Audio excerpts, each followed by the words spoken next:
जैसे जैसे लोकसभा चुनाव की तारीख नजदीक आ रही है, वैसे वैसे हर पार्टी का चुनाव प्रचार जोर पकड़ रहा है।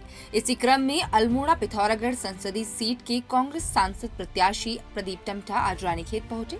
सांसद प्रत्याशी प्रदीप टम्टा के साथ कांग्रेस प्रदेश अध्यक्ष करण महरा ने रानीखेत विधानसभा के भतरौज खान से क्षेत्रीय जनता के साथ जनसंपर्क करते हुए रानीखेत पहुंचे। यहाँ केएमओ स्टेशन, सदर बाजार, मीना बाजार, जरूरी बाजार से संपर्क करते हुए गांधी चौक में पहुंचकर एक जनसभा को संबोधित किया। सांसद प्रत्याशी प्रदीप टम्टा ने कहा कि आने वाला चुनाव कोई आम लोकसभा चुनाव नहीं है, ये लोकतंत्र को बचाने की लड़ाई है। गांधी, नेहरू और डॉक्टर अंबेडकर का भारत जिंदा रहेगा या एक कट्टरपंथी और पुराणपंथी देश की ओर जाएगा, ये निश्चित होगा। उन्होंने कहा कि देवभूमि मतलब ईश्वर की भूमि में सभी का स्वागत है। बिना किसी भेदभाव के मोदी सरकार ने हमारे देश के रोजगार को ही नहीं, इसके गौरव को भी ठेस पहुंचाई है। भारतीय सेना के जवानों ने अनेक युद्ध जीते और विश्व में शांति सेना के रूप में देश के स्वाभिमान की रक्षा की। इन्हीं वीर जवानों पर भारतीय जनता पार्टी ने सबसे बड़ा हमला किया है। पहले समय में जवान कैप्टन, सूबेदार, मेजर जैसी पदवी से सेवानिवृत्त होने के बाद थोड़ी पूंजी जुटाकर घर लाते थे और कुछ नए कारोबार या दुकान चलाकर औरों को रोजगार देते थे। पर अब 4 साल में फौजी रिटायर होकर 5.5 लाख की पूंजी में अपना घर कैसे संभाले या फिर एक नए जीवन की शुरुआत करे, ये बड़ी दुविधा है। सांसद प्रत्याशी प्रदीप टम्टा ने कहा कि कांग्रेस पार्टी का वादा है कि इस अग्निवीर योजना को समाप्त करेंगे जो मोदी ने किया है।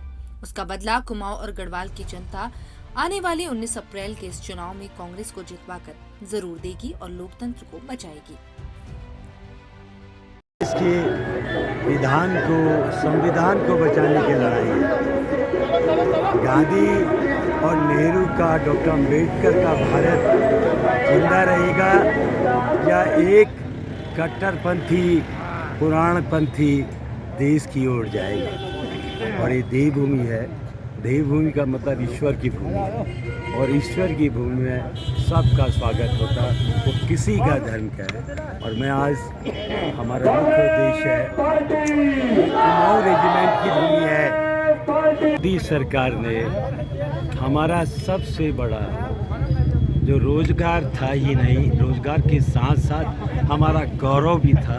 मैं रानीखेत में हूँ। ये कुमाऊं रेजिमेंट जिसके वीरों ने समय समय पर, चाहे ब्रिटिश काल हो, 48 का युद्ध हो या उसके बाद के हर 62, 65, 71, करगिल, श्रीलंका और दुनिया में शांति सेना के रूप में इस देश के स्वाभिमान की रक्षा की, मोदी सरकार ने ही उस पर सबसे बड़ा हमला किया। और कांग्रेस का वादा भी है, हमारा भी वादा भी है, अग्निपथ योजना, अग्निवीर योजना को समाप्त करेंगे। और सबसे बड़ा नुकसान इस योजना का ये हो गया, एक समय सूबेदार, मेजर, कैप्टन और कैप्टन के रूप में रिटायर होने के बाद हमारे लोग थोड़ी सी पूंजी लाते थे और उसका इन छोटे छोटे कस्बों में कुछ दुकानें चलती थी, कुछ कारोबार चलता था, कुछ लोगों को रोज़गार मिलता था।